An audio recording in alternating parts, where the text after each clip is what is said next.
Hello friends, வணக்கம் and welcome to kitchen pedia Tamil. இது உங்கள் கண்களுக்கு மட்டுமல்ல, உங்கள் அறிவுக்குமான விருந்து. இன்றைக்கி வீடியோவில் ஒரு அருமையான மருத்துவ குணமுடைய ரசம் ரெசிபி எப்படி பண்ணலான்னு பார்க்கலாம். நம்மளுடைய முன்னோர்கள்லாம் நம்மளுடைய உணவே மருந்துன்னு சொல்லியிருக்காங்க. அந்த வகையில் தூதுவளை ரசம், இது நம்மளுடைய மூச்சு பாதையில் இருக்கக்கூடிய பிரச்சனைகள் எல்லாமே சரி பண்ணும். சளி, இருமல் இது எல்லாமே சீக்கிரமாக குணமாக்கும். அந்த ரசம் எப்படி பண்ணலான்னு பார்க்கலாம். தூதுவளை இலை இப்படி தாங்க இருக்கும்.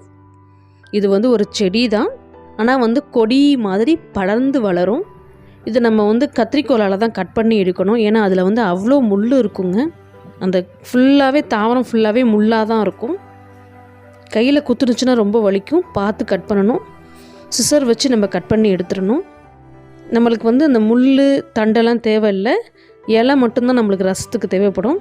அதனால் இப்போ நம்ம ஒரு கையால் பார்த்து ஓரமாக பிடிச்சி எடுத்துட்டு சிசரால் அந்த இலைகளை மட்டும் நம்ம கட் பண்ணி எடுத்துடணும். கட் பண்ணி எடுத்துட்டு அந்த தண்டை பார்த்து ஓரமாக வச்சு டிஸ்போஸ் பண்ணிடணும். அது யாராவது காலில் குத்துனுச்சுன்னா ரொம்ப பெயினாக இருக்கும். அதனால் கரெக்டாக க்ளீன் பண்ணி எடுத்துருங்க. இந்த இலைகளை மட்டும் நல்லா நம்ம கட் பண்ணி எடுத்துடலாங்க. இதோட இலைகள்லையுமே முள் அதிகமாக இருக்கும், அதனால் பார்த்து க்ளீன் பண்ணணும். இதனுடைய காய் பார்த்திங்களா, அந்த மாதிரி தான் இருக்கும்.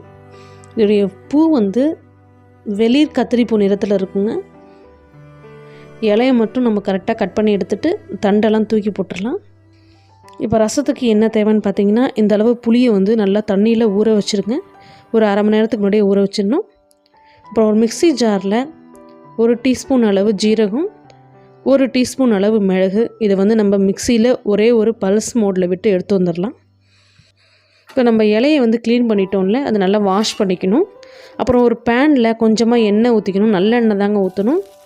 அதில் நம்ம எடுத்து வச்சிருந்த இலைகளெல்லாம் போட்டு சிறு தீயில் வச்சு நல்லா வதக்கணும்.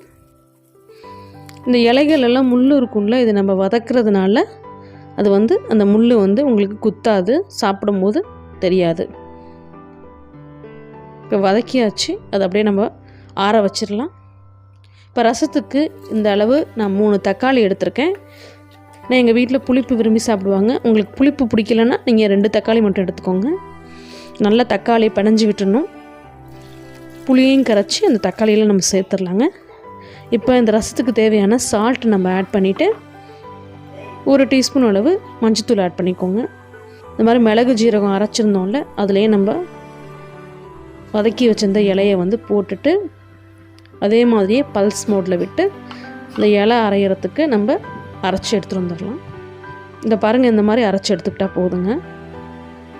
இப்போ அந்த மிக்ஸி ஜார்லேயே ஒரு கையளவு பூண்டு தோலோடு எடுத்து ஒரே ஒரு பல்ஸ் மோடு மட்டும் விட்டுறலாம். உங்கள்கிட்ட இடி உரல் இருந்துச்சுன்னா அதில் நீங்கள் இடித்து எடுத்துட்டிங்கன்னா நல்லாயிருக்கும். இப்போ அடுப்பில் ஒரு கடாய் வச்சுட்டு எண்ணெயை ஹீட் பண்ணிவிட்டு அதில் கடுகு, அப்புறம் கொஞ்சமாக பெருங்காயத்தூள் போட்டு தாளிச்சிக்கலாம். நம்ம கரைச்சி வச்சுருந்தோம்ல தக்காளி, புளி, அதெல்லாம் நம்ம இப்போ சேர்த்துடலாம். அது கூடவே கொஞ்சம் கருவேப்பிலையும் சேர்த்துட்டு ஊற்றிடுங்க. ஒரே ஒரு பச்சை மிளகா இந்த மாதிரி கீரி அது மேலே போட்டுருங்க. இப்போ அந்த தக்காளி, புளி எல்லாம் நல்லா கொதிக்கணும். அதோட பச்சை வாசனைலாம் போட்டோம். ஒவ்வொருத்தரும் ஒவ்வொரு மாதிரி ரசம் வைப்பாங்க. இது என்னுடைய ஸ்டைல். இது நல்லா பச்சை வாசம் போகிற அளவு நல்லா கொதிக்கணுங்க. அதுக்கப்புறம் இதில் நம்ம தட்டி வச்சுருந்த பூண்டை நம்ம சேர்த்துடணும். பூண்டு சேர்த்த உடனேயே நம்ம அரைச்சி வச்சுருந்த மிளகு, ஜீரகம், தூதுவளை, ஏன்னா தூதுவளை நம்ம வதக்குனதுனால இது வேக தேவையில்லை. போட்ட உடனே ஒரே ஒரு கொதியில் நம்ம ஸ்டவ் ஆஃப் பண்ணிடணும். ரசம் நிறைய கொதிக்கக்கூடாதுங்க. அவ்வளோதான். இதை நம்ம சூப்பு மாதிரி கூட நம்ம எடுத்து குடிக்கலாம். சாதத்துலேயும் போட்டு சாப்பிட்லாம். சளி லைட்டாக பிடிக்கிற மாதிரி இருந்துச்சுன்னா டக்குன்னு தூதுவளை ரசம் வச்சு சாப்பிட்டிங்கன்னா சளி பிரச்சனை உடனே குணமாயிரும். அதேமாதிரி நெஞ்சில் சளி உறைஞ்சிருந்தா கூட இதை நம்ம 2-3 தடவை வச்சு சாப்பிட்டோன்னா சீக்கிரமாக ஃபுல்லாக ரிலீஃப் ஆயிருங்க. ஆஸ்மா பிரச்சனை இருக்கவங்களுக்குலாம் அந்த இரைப்பு இருக்கும்ல, அந்த இரைப்பெல்லாம் இந்த தூதுவளை குணப்படுத்தும். அவ்வளோதாங்க, தூதுவளை ரசம் ரெடி ஆகிடுச்சு. இது உடம்புக்கு ரொம்ப ரொம்ப நல்லது. கீரையை பொரியலாக பண்ணி சாப்பிட்லாம், பருப்பு போட்டு கடைஞ்சி சாப்பிட்லாம், அப்புறம் துவையலாக அரைச்சி சாப்பிட்லாம். இது உடம்புக்கு ரொம்ப நல்லது, நோய் எதிர்ப்பு சக்தி அதிகமாக்கும். முக்கியமாக இந்த சுச்சுவேஷனில் பார்த்திங்கன்னா எல்லாருக்கும் சளி பிரச்சனை ஏற்படுதில்ல, அதுக்கு இந்த தூதுவளை ரசம் ரொம்ப நல்லது. இது உங்கள் வீட்டில் ட்ரை பண்ணி பாருங்கள், எப்படி வந்துச்சுன்னு சொல்லி கமெண்ட் பண்ணுங்கள். இந்த வீடியோ பிடிச்சிருந்தா லைக் பண்ணி உங்கள் ஃப்ரெண்ட்ஸ் கூட ஷேர் பண்ணிக்கோங்க. இது மாதிரியான அருமையான ரெசிபிஸ் பார்க்கணுன்னா நம்ம சேனல் கிச்சன் பீடியா தமிழை சப்ஸ்கிரைப் பண்ணி வச்சுக்கோங்க. கூடவே இருக்க பெல் ஐக்கானை கிளிக் பண்ணி ஆல் ஆப்ஷனை செலக்ட் பண்ணி வச்சுக்கோங்க. அப்போ தான் நம்ம சேனலில் போடக்கூடிய புத்தம்புது வீடியோஸை நீங்கள் உடனுக்குடனே பார்க்க முடியும். மீண்டும் சந்திக்கிறேன். அதுவரை நினைப்பது நிலவையாக இருக்கட்டும், நல்லதே நடக்கும். வாழ்க வளமுடன். நன்றி.